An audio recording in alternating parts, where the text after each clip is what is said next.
저는 2003년도 7월에 부안군으로 귀촌해서 부안 군민보다 더 군민답게 살고 있는 고승복입니다. 부안군이 저의 제2의 인생을 이렇게 아름답게 펼쳐줄 수 있는 계기를 만들어준 곳이라고 생각합니다. 그래서 정말 뜻깊게 하루하루를 살고 싶고요. 부안 군민과 또 소소한 인문학을 펼치고 있습니다. 처음에 부안군에 와서 살 때는 아는 사람이 한 분도 없었습니다. 저희 언니밖에 없었는데 그 무료하고 낯선 곳에서 봉사단체에 가서 봉사를 하다가 또 인문학의 길을 우연히 가게 되었습니다. 부안군은 변산 마실길이 처음에 생겨날 때 그때 행정에 계셨던 양기태 수필가님의 일을 돕다가 제가 여기까지 오게 됐습니다. 변산 마실길에 인문학을 좀 심어야 되겠는데 우리는 강사비나 이런 거 돈 줄 돈이 없다. 봉사 좀 해주십시오 해서 저는 흔쾌히 봉사라고 해서 대답한 것이 지금까지 오게 됐습니다. 그래서 변산 마실길에 소소하게 걷고 가는 그냥 그런 그 허기진 길보다도 무언가 외지에서 와서 걷고 갔을 때 뭔가 남아있는 기억을 한 가지쯤 제가 그 역할을 할 수 있는 게 뭘까 생각한 것이 변산 마실길의 시인의 길을 그 양기태 수필관님과 함께 만들게 되었고, 그 시인의 길에 전북의 시인들이 부안군을 예찬하거나 노래한 시들을 시화목을 만들었고요. 거기서 또 해마다 그 저희끼리 소소한 신앙송 콘서트도 하고, 그리고 외지에서 시인이나 문학인이나 그리고 시낭송 전문인이 오면 거기 코스를 빼놓지 않고 제가 늘 해설사도 아닌데 해설사처럼 따라다니면서 소개하고 있고요. 또 그러다 보니까 우리 이 부안 국민들과 함께한 지 10여 년이 넘었는데 변함없이 함께한 분들의 함께 하다 보니까 신앙송 전문 자격증을 다 취득하게 되었고, 또 더불어서 자서전이라도 한 권씩 쓰고 갔으면 좋겠다라고 생각하면서 그 회원들을 다 시인의 길로 안내해서 지금 현재 등단 한 10명, 12명 정도, 이제 내년에 2번 정도 해서 그렇게 준비하고 있습니다. 그 변산마실길 시인학교라고 이름을 붙여줬을 때 저는 굉장히 겁이 났어요. 그 양기태 수필가님께서 붙여주면서 인문학의 지평을 소소하게 좀 펼쳐가보라 변함없이 했는데, 그러고 보니까 겁도 났지만 제가 어디 가서 또 사무실 얻어서 할 여력도 없거니와 그러다 보니까 컨테이너 박스 하나를 사다 놓고 거의 어쨌든 창고 같던 집이지만 굉장히 활발한 역할을 다들 해주는 것 같습니다. 이게 부안군의 자랑이 아닐까요? 국민들의. 시인으로 산다는 거는 이제 시 없이 사는 사람들과 어떤 게 다를까요? 예전에 제가 부안군에 오기 전에는 시 없이 살았거든요. 그야말로 삶의 치열한 현장에서 무의미하다면은 그거는 좀 이상하고, 어쨌든 특별한 나를 발견할 수 없는 그런 삶이었던 것 같습니다. 주부로서, 가정의 또 가장으로서, 그리고 어떤 한 여자로서 그냥 의무감으로 살았는데요. 부안군에 와서 어쩌다 보니 제가 시인 등단을 했고, 그 시인 등단은 제가 거창하게 공부해서가 아니고 나에게 부재와 결핍이 많았기 때문에 문학의 길을 갔던 것 같습니다. 제가 지극히 내성적이었거든요. 그래서 혼자 노는 게 제가 제일로 행복하고, 혼자 놀다 보니까 그 밝고 행복할 때는 글이 안 써져요. 그냥 우울할 때 노트에 필기했던 것들이 어떤 계기가 돼서 등단을 하게 되었는데요. 등단하고 한 10년간은 저는 글 한 편도 못 썼습니다. 왜냐하면 겁이 나더라고요. 그냥 평소에는 등단하기 전에는 그냥 내가 하루 일상을 정리하고 하는 게 행복했는데 등단이라는 명찰을 달고 나니까 내가 쓴 글에 대한 어떤 책임감을 느끼게 되고 그러다 보니까 못 썼는데 또 그럴 일도 아니었는데 그랬던 것 같습니다. 그래서 시인의 길을 걷다 보니까요. 제 스스로가 내적 풍요를 많이 느껴요. 예.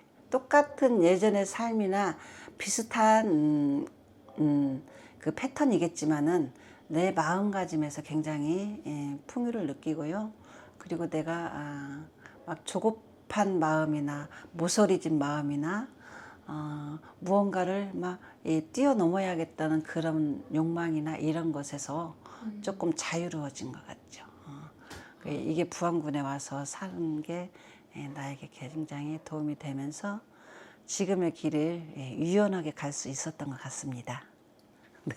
아까 그 시를 쓴다는 거는 모서리진 걸 둥글게 만든다고 하셨잖아요. 네, 이렇게 또 아픔이 있는 건 도대체 어떤 걸까를 최근에 많이 생각을 했었는데 네, 인공지능이 이제는 모든 답을 다 해주고 있잖아요. 그러게요. 예. 시도 쓰고 예. 그림도 그리고 하는데 인간을 가장 인간답게 해주는 게 아픔이 아닐까라는 생각이 좀 들었어요. 맞아요. 그러면은 이제 어떻게 이렇게 시에 열정을 계속 쏟을 수 있으신가요? 이거 14년 동안 이 일을 하시고 계시잖아요, 지금. 제가 제 자작시를 쓰기에 열정을 쏟아지진 않아요. 주변의 분들을 좀 봐주다 보니까 저에게 오는 시간은 항상 부족합니다. 왜냐면은 주변의 분들이 글을 써오면 항상 봐줘야 되고 같이 합평해야 되고 그러다 보는데 이제 올해의 목표는 글도 좀 잘 쓰고 신앙송 무대도 좀 지도하는 데만 목적을 두지 않고 저도 함께 좀 해보겠다 생각했는데 제가 덜컥 아프고 나서 좀 힘이 떨어졌는데 그래도 그렇게 연구하고 싶습니다. 결국은 내가 행복해야 주변도 행복할 수 있잖아요. 아, 맞아요. 그래서 아프고 나니까 그런 것이 좀 챙겨지게 되고요.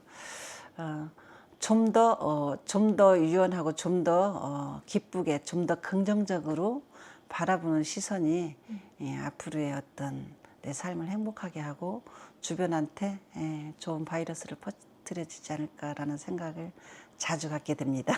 네. 최근에 어떤 것들을 찾아보다가 고대 그리스에서는 시를 처방해줬다라는 말을 보게 됐어요. 치유. 네, 아플 때 이렇게 네. 시 처방을. 네. 그래서 선생님의 글이 이제 또 어떤 같은 아픔을 가진 사람들에게 이제 위로가 되고 어떤 약이 되지 않을까 이런 생각도 들고요. 제 글이 그렇게 그런 역할을 하는지는 모르겠고요. 제가 이 사람들과 함께하는 모습이 바로 치유가 되고 힐링이 되고 아까 말씀하셨듯이 이 처방전 같은 서로가 서로에게 모두 다 그런 역할을 하고 있는 것 같습니다. 예. 신앙송에 이제 조금 신앙송에 대해서 조금 이야기를 한번 해주실까요? 네. 신앙송은 제가 이제 2010년도에 부안군에 신앙송 교실이 생겼습니다. 그것도 행정에 계신 양기태 수필가님, 그분이 읍장님으로 퇴직하시고 주민자치위원장님을 하시면서 신앙송을 드려왔는데요. 제 성향은 누가 뭐를 하자, 가자, 배워봐 이끌려서 가는 성향이 아니에요. 그냥 제 스스로 가서 제가 놓고 하고 제가 문 열고 들어가는 모든 일 그러다 보니까 거기에 대한 책임을 지려고 또 노력도 하고요. 포기한 적도 없고 그래서 이제 저는 내성적이라겠잖아요. 그런데 이제 봉사단체의 어떤 회장을 맡게 되었어요. 그런데 그 봉사단체의 여성 봉사단체인데 국제적인 봉사단체인데 이제 봉사를 하다가 회장을 맡게 되었는데 이 유구한 역사, 회장님들의 그 역사를 내가 회장으로서 어떤 누가 되지 않는 방법을 연구하게 되었거든요. 근데 제 환경이나 제 성격이나는 거기에 부합하지 못했다고 생각해요. 그래서 스피치 학원을 갈까 하다가 현수막을 보고 신앙송반을 간 거예요. 그때 생각한 것이 신앙송도 연단에서 하고 무대에서 하고 마이크를 잡고 하고 인문학적인 스피치, 감성 스피치 그쵸. 아닌가. 그러면 제가 시도 쓰고 있으니까 훨씬 몇 가지 효과적인 삶을 살 수 있겠구나 해서 간 것이 저희 지도 교수님께서 자격과정을 한번 해보라고. 저는 취미과정을 갔는데 자격과정을 한번 해보라고 해서 한 것이 전북대 2년 정도 다녀서 1급 자격증을 땄습니다. 그리고 어제 자격증을 땄으면 내일부터 강사로 나갔어. 아까 그 봉사. 강의하십시오 하면 제가 무서워서 못 갈 텐데 봉사해 주십시오 해서 간 것이 신앙송 전문가로서의 자부심을 가지고 하고 있고요. 저를 거쳐가는 분들은 자격증만 주는 그런 과정이 아니고 홀로 설 수 있는 그런 시스템을 다 갖추고 있고요. 모든 자료 공유하고 이렇게 하면서 그분들도 전문인으로 많이 나가고 있고요. 그러면 이제 이렇게 제자분들 중에서 이렇게 강사로도 이렇게 활동하시고 그러시네요. 네, 하고 있죠, 많이. 예. 제가 아까 부안 신앙송을 봉사하긴 하는데 부안군의 인재 양성은 절대 안 될 것 같다는 생각. 제가 해보니까. 예. 하루 종일 시간을 써서 2년 동안 한 학기에 20만 원에서 40만 원 사이에 내고 다닐 분들은 과연 있을까라는 생각이 했어요. 무료로 하는 주민자치 프로그램도 그렇게 많이 오지 않는데 그래서 내가 지역 인재 양성을 하고자 요청했던 게 그때 각 대학교 평생교육원은 신앙송 과정이 많이 있었어요. 근데 군장대가 없어서 와가지고 제 교수비는 안 받고 그런다고 해서 그래도 올 사람이 없을 것 같다는 얘기면 제 교수비는 안 받고 다 장학금 처리해 주십시오 해가지고 네. 한 6년간을 제가 봉사했던 것 같아요. 2급 자격증. 그래서 그때 군산시, 전주, 익산, 뭐 김제 이런 데서 와서 부안에서 따간 거. 이거는 굉장히 큰 역할입니다. 그 양기태 수필가님 덕분에 우리 부안 국민이 전주 전라북도에 가서 따와야 되는데 맞아요. 그분들이 여기 와서 따간다는 거는 그래서 여기서 맨 처음에 프로그램이 많았어요. 가야금도 있었고 서예도 있었고 무용도 있었고 고전무용, 신앙송도 있었고 근데 다 강사비를 못 주잖아요. 네. 저는 제가 그냥 무료로 하니까 하는데 그래서 신앙송만 남은 거예요. 예, 그리고 신앙송만 남은 것도 처음에는 제가 여기 집에서 하지는 않았고 네. 돌아다니면서 했는데 조금 쓰면 이사 가라고 하고 조금 쓰면 이사 가라고 하고 그런다고 임대 얻어서 할 형편도 안 되고 그리고 맨날 이삿짐 나르는 게 내가 좀 힘들기도 하고 그래서 한 게 여기다 우리 집 컨테이너 박스 하나 사놓고 조금씩 땅을 사가지고 이제 하게 된 거죠.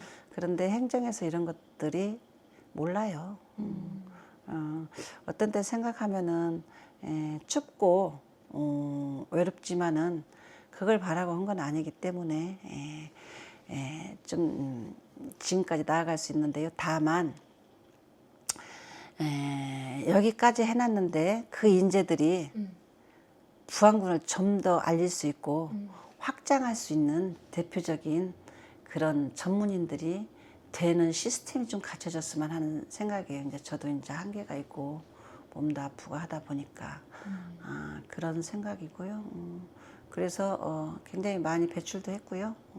그분들이 각 군산시나 익산, 뭐 서천군까지 파견 가서 제가 그런 자격 과정을 했고, 그래서 지금은 굉장히 서천군이 현재는 막 활성화돼서 바로 동아리 만들어서 사업도 하고 이런 걸 볼 때 우리 부안군은 난 너무 힘들게 가는구나라는 생각.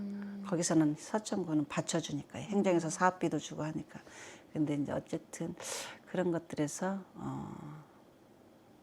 네, 이 좋은 사업이라는 게 꼭 예. 이제 중앙에서 이렇게 가는 게 아니잖아요. 그렇죠. 한 개인이 시작하면은 이거를 사실 개인 혼자서 짊어지고 가는 건 너무 힘드니까 힘들어요. 예. 이게 꾸준히 갈 수 있도록 예, 뒷받침이 그렇죠. 정말 되면 좋을 텐데. 예, 그게 제가 바라는 사항이에요. 음, 그리고 누군가가 했을 때 그런 고되지요. 누군가가 네. 맡아서 가면은. 근데 저보다는 덜 고생하고 음, 갈 수 있는 시스템이 조금 갖춰졌으면 하는 생각이고, 또 그 양기태 수필관님이 행정의 달인이셨어요. 뭐 기획실장님도 하셨고 다 하셨어요. 남다르세요. 근데 그분이 많이 아프시고, 그분은 부안군의 문화예술을 꾸준히 이어가길 바람인데, 그분도 저한테 죄송하다 하죠. 귀춘한 여자한테 짐을 짊어준. 근데 저도 좋아서 했고, 또 그분이 가는 길이 옳은 길이기 때문에 옳고, 국민에게 무언가를 하나 더 알게 하는 그런 정신이기 때문에 제가 따라서 왔고, 또 제가 건강이 허락하는 한은 이 집에서 그렇게 이어가고 싶습니다.